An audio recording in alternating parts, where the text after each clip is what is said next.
Hello, I'm Nev. I own Neville Fix-It here in Tonbridge and been in the motor trade for since I left school and owned this business and started this business 38 years ago. I'm here with PMM, professional motor mechanic, trying out the new ROwasher parts cleaner, which is a heated parts cleaner. Currently we use a chemical base, and as with technology within cars, things change. So on an environmentally friendly basis, this is water based, it's heated, and meant to be cheaper to run. That obviously time will tell, but we're going to give it a go. All the techs that have looked at it within our workshop have liked it so far based on just looking at it, and they're going to give it a go over the next few weeks. As with all things, technology moves on, environmentally friendly things come into place, and that's where we want to be within that group of trying these things that are environmentally better for us and of course our kids. So we will see. We've got 3 or 4 weeks that we're going to try this out. So we'll do another report then and they'll get an honest review as to what I actually think. So don't forget to like and subscribe to PMM. Very worthwhile, a lot of information there. And we have done so for many years. So we'll wait, we'll see, and we'll take it from there. Thanks.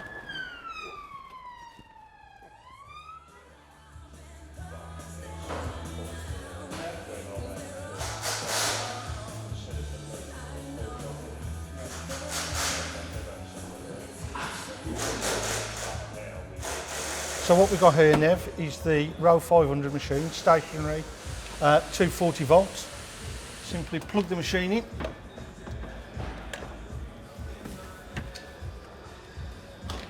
There we go, the machine's registering there's power to it. It'll check itself, and then, because there's no fluid in, it won't heat up. It's a safety mechanism to stop the heater burning out. It's a water-based system that heats up to 40 degrees. It takes 60 litres on the initial fill. We'll put the fluid in now.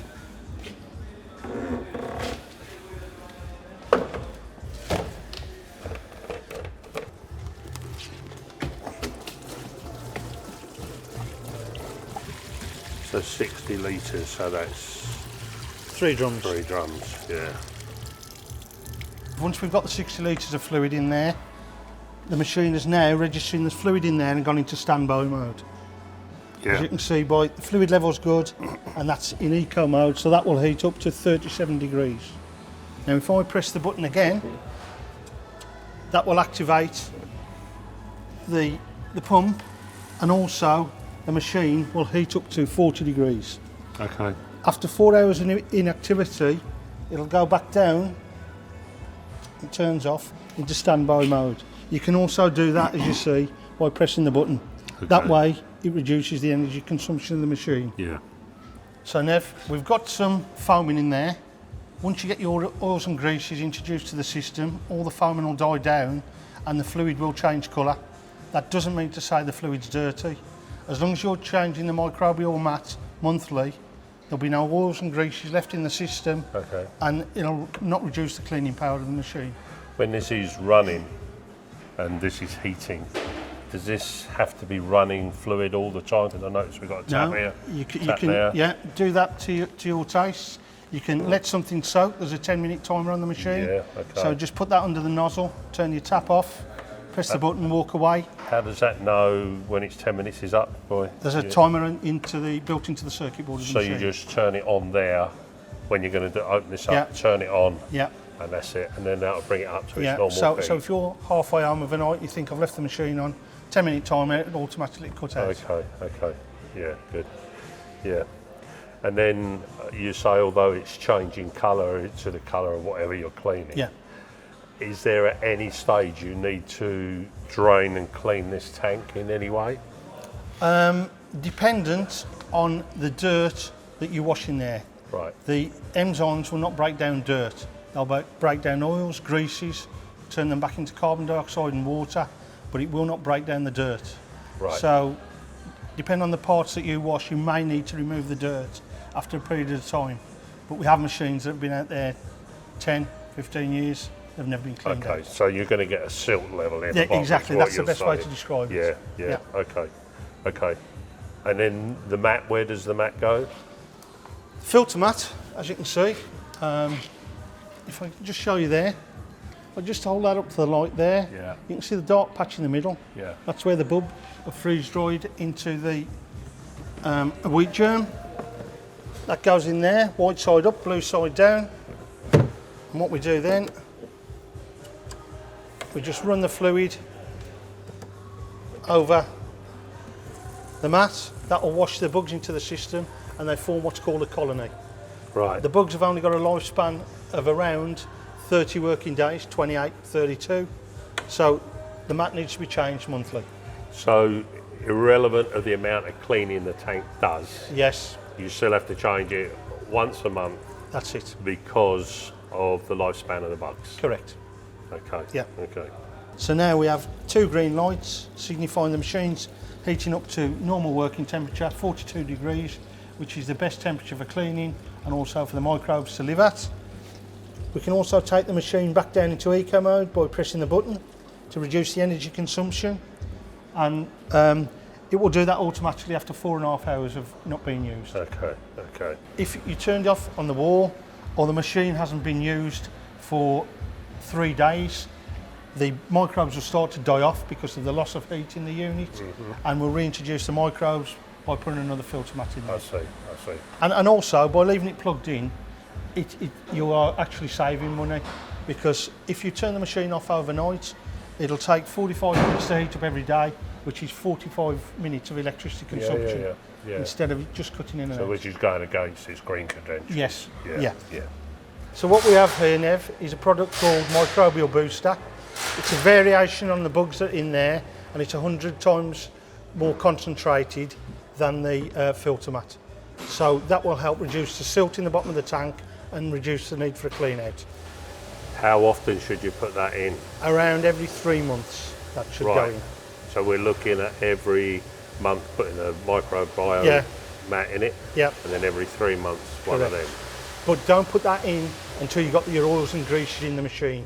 So after a 3-month period, don't put that in straight away, otherwise they've got nothing to feed on. Okay, right, yeah.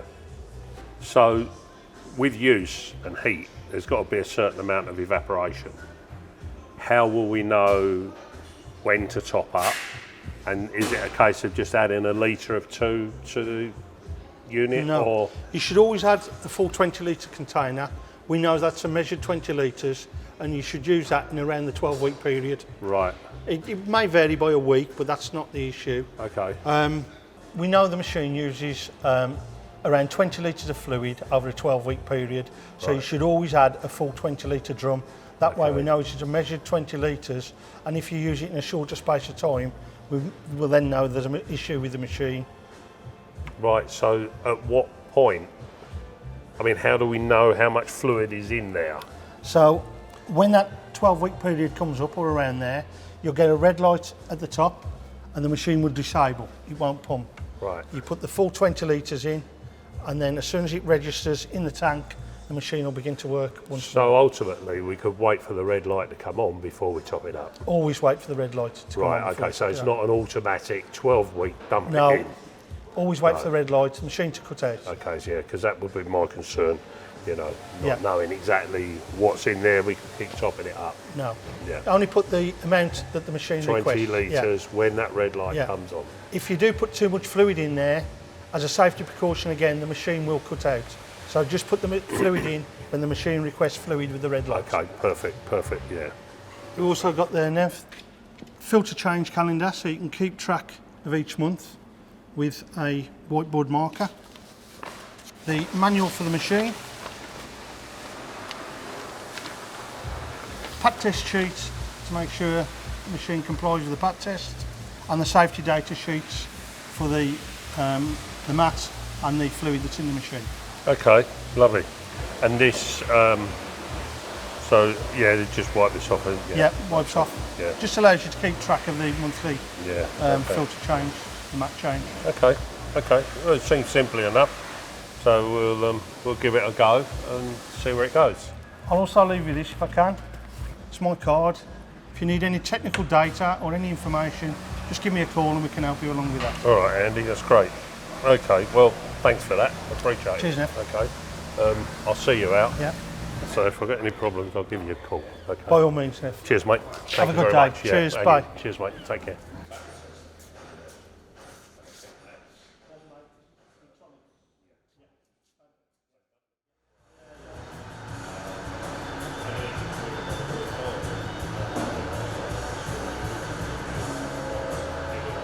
Hello, good morning. Here we are again, 4 weeks later.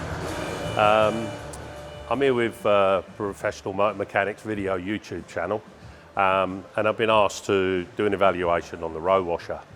We've used it in a fairly busy workshop for the last 4 weeks. Not a great deal of time, but you know, long enough to give us an indication as to where things are going. Yeah, suitably impressed with it. It's quite a nice unit, nicely sized, easy to use. It's got a warm fluid, which the lads here in the workshop like, particularly in the winter months. But more importantly, it has a good cleaning potential. It's unlike the solvents, it doesn't leave residue and things like that. It cleans nicely, it dries off nicely, and in fact, to be fair, that is one of the major comments that we get from the staff here. It is heated, so that does make a difference. It does clean really nicely, as I've said. There's not a lot you can say about a parts washer, but its green credentials, it is water soluble. We don't have the solvents, and if you're into environment, as we should all be, then this, in my opinion, is the way to go. You have to change. There's a mat inside here that you have to change, which would have been explained on the install video, and that's changed once a month, and it's got microbes in it that eat the muck, the grease, the oil, etc. And the fluid stays pretty clean. So this is a clutch that's come out of a vehicle with a rear main oil seal that has failed. It was absolutely caked in oil, clutch dust, etc., as we've all seen before. Washed in a ROwasher, very easy to do. It actually quite surprising how well that come up in there, or more to the point, how fast it cleaned it. So yeah, pretty good, pretty impressive. As we can see, you know, it's almost like new. We've done a lot of on this in the last 4 weeks. We've done things like EGR valves and cylinder heads and all sorts of stuff that is normal in our trade. Do we like it? Yes. Would we keep it? Yes, I think we will. More for the environmental stage. Is it as cheap as a solvent washer? I don't think at this stage that is 100% relevant. It probably isn't, but from its green potential, yes, and that's where we've all got to be looking at going. And I think for that, like you go and buy food in the supermarket, it's a little bit more expensive than something that's got chemicals all over it. But for me, yeah, I think it's a nice product. It's nicely built. It's a nice working height. I've spoken to the manufacturers of it. There are one or two little things that we've looked at. Potentially, we think that this could benefit from a shield around the back, a splash shield, and they will look into that. But on the whole, nice product, very good product, and well liked between me and the other 6 guys here in the workshop.